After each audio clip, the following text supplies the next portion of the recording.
Comment pourrais-je me détacher de ce que je n'ai pas encore vécu?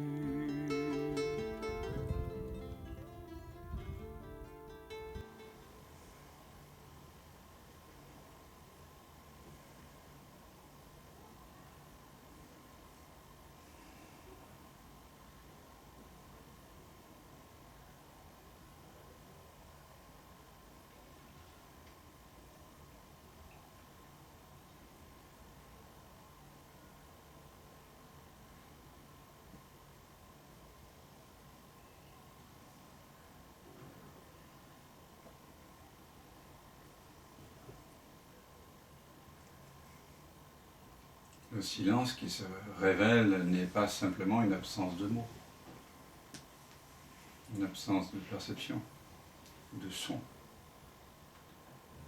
C'est le silence éveillé à lui-même, le silence de votre vraie nature. Toujours présent, omniprésent, omnipotent, dont tout dépend et qui ne dépend de rien, inconditionné.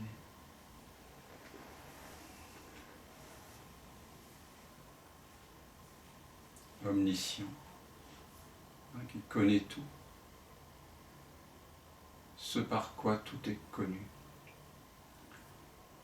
On dit dans la Kena Upanishad, ce n'est pas ce que l'œil voit, c'est ce par quoi l'œil voit. Tel est le Brahman. Brahman, ça signifie l'absolu, la vérité ultime, notre vraie nature. Ce n'est pas ce que l'œil voit, c'est ce par quoi l'œil voit. Tel est le Brahman. Et non cela qu'on honore comme tel. Pas les dieux de pacotille assis sur un nuage, ou les représentations que nous en avons. Mais le silence qui entend ces mots. Le silence qui est spontanément et sans effort conscient de toute expérience.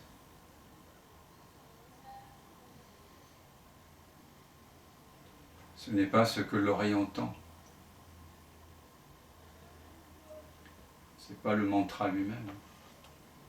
C'est ce par quoi l'oreille entend.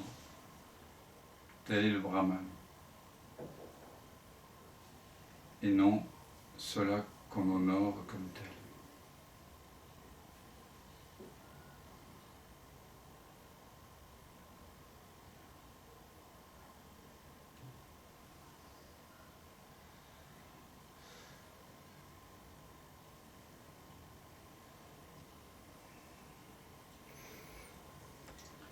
Ce n'est pas ce que la pensée pense, c'est ce par quoi la pensée pense.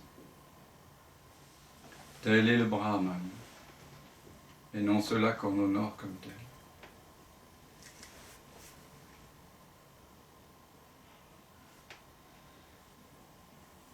Ce par quoi.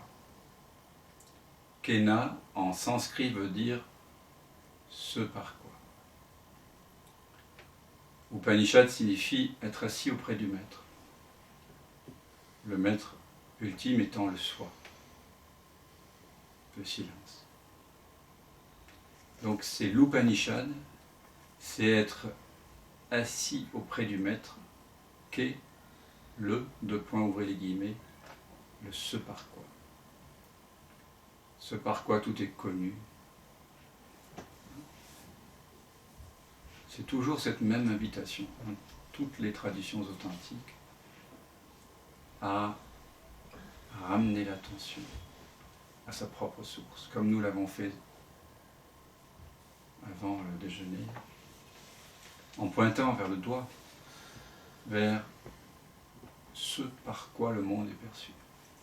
Et alors on s'aperçoit que on pensait que c'était une tête, deux petits yeux qui percevaient le monde. C'était moi, je. Un homme, une femme, un âge, une histoire, un employé, un ouvrier, un socialiste, un communiste, un libéral, un Français, un Chinois, une femme, un homme, un animal, un humain, qui percevait. Et quand on ramène l'attention dans la vision sans tête vers ce par quoi tout est perçu, et vous pouvez le réaliser, les yeux fermés ou ouverts en cet instant. Si les yeux sont ouverts, par quoi est-ce que le monde visuel, c'est-à-dire le champ de couleurs, est perçu? Eh bien par un grand ouvert, une transparence.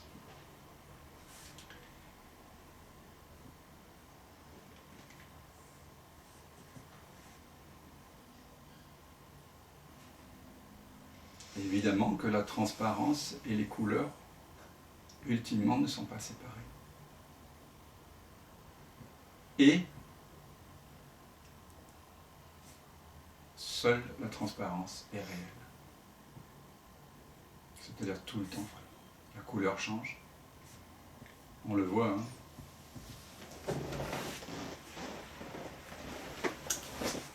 selon la façon dont le soleil, la lumière apparaît sur les objets.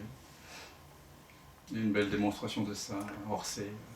On voit les cathédrales de Rouen, je crois, ou de Chartres, peintes par Monet, à différentes heures de la journée. Et on voit des lumières complètement différentes. C'est étonnant, parfois le soir, quand on s'attarde sur un coucher de soleil. Ici, je n'ai pas le coucher, mais j'ai le reflet du coucher de soleil, on va dire, dans les immeubles d'en face ou dans le ciel. Et voilà, vous savez, une myriade de couleurs, de transformations, violet, orange. Ça. Donc les couleurs changent. Mais la transparence, là, ne change pas. Est-ce que vous êtes éveillé? Est-ce que cette transparence est éveillée, là, maintenant? Est-ce qu'elle est vraiment éveillée? C'est-à-dire qu'est-ce que vous êtes conscient de l'absence de tête ou de l'absence de centre, si les yeux sont fermés, de centre personnel, au cœur de l'expérience. En fait, il n'y a pas de centre. Il n'y a personne. La personne, d'ailleurs, je ne sais pas si vous l'avez déjà lu, étymologiquement, semble-t-il, un peu controversé, mais enfin, c'est une belle image, viendrait étymologiquement du mot masque, personnel. Le masque, dans la tragédie grecque, c'est ce qu'on met pour jouer un personnage, mais c'est aussi ce qu'on met là pour faire résonner la voix, le souffle. Et on dit, dans le chant lyrique, on dit chanter dans le masque. Le masque, c'est ça. C'est l'ossature, en fait, ici. Donc, le divin, on va dire, passe à travers ça, à travers le masque. Il n'y a pas à nier le masque.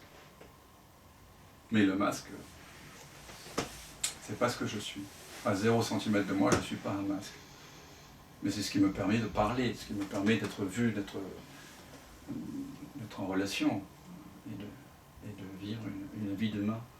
Mais c'est pas ce que je suis. À 0 cm de vous-même, à cet instant, vous n'êtes pas un masque, mais vous donnez à voir un masque. Et ce masque change toute la journée. Il y a des moments où on tire la gueule, d'autres on est plus joyeux, on est fatigué, plein d'énergie, on s'ennuie. Puis on le voit dans la glace, il y a des moments où, putain, quelle gueule j'ai. Pas mal ces gars-là, cette femme. Puis ça change. Il faut bien voir que ce masque qui apparaît dans le miroir ou dans les yeux des autres, c'est votre apparence. C'est votre troisième personne. C'est la troisième personne. C'est ce que vous donnez à voir aux autres. Mais vous, à 0 cm, là, qui êtes-vous? Ça, c'est la question. That's the question. Qui êtes-vous à 0 cm?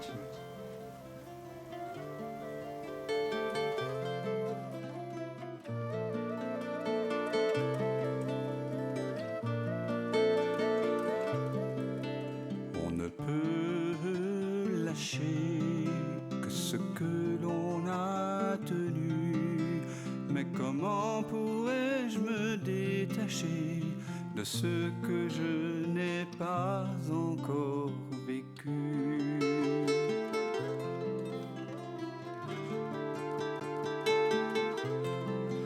Peux-tu fuir ce qui te trouve et couper le fil ténu de ce pressentiment qui t'éprouve au cœur de cette absence reconnue?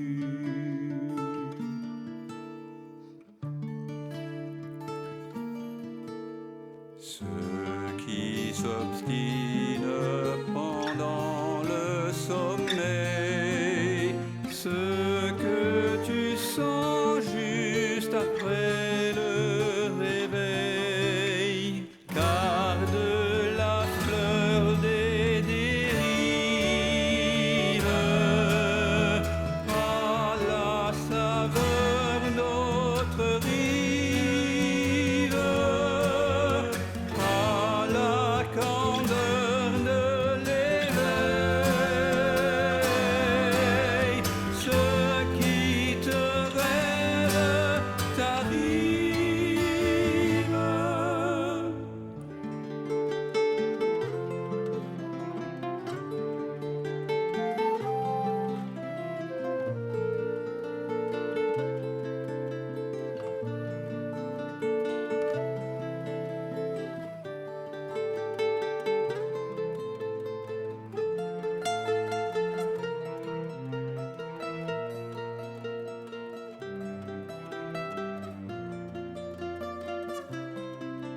Quand la vague se prépare à noyer ton ventre nu, n'aie pas peur, il n'est jamais trop tard pour accueillir le souffle de ta mue.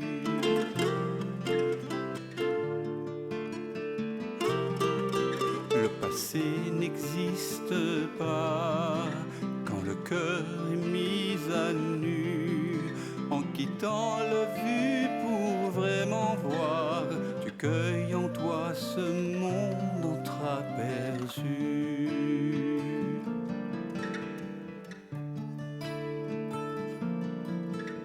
Ceux qui persistent pendant le sommeil, ce que tu sens juste après le réveil, garde la fleur d'autres rives et la beauté des dérives, à la fraîcheur de l'éveil.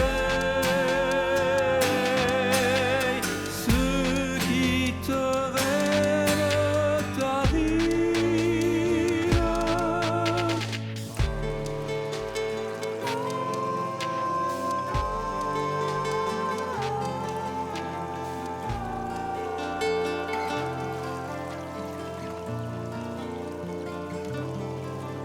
On ne peut lâcher que ce que l'on a tenu, mais comment pourrais-je me détacher de ce que je n'ai pas encore vécu?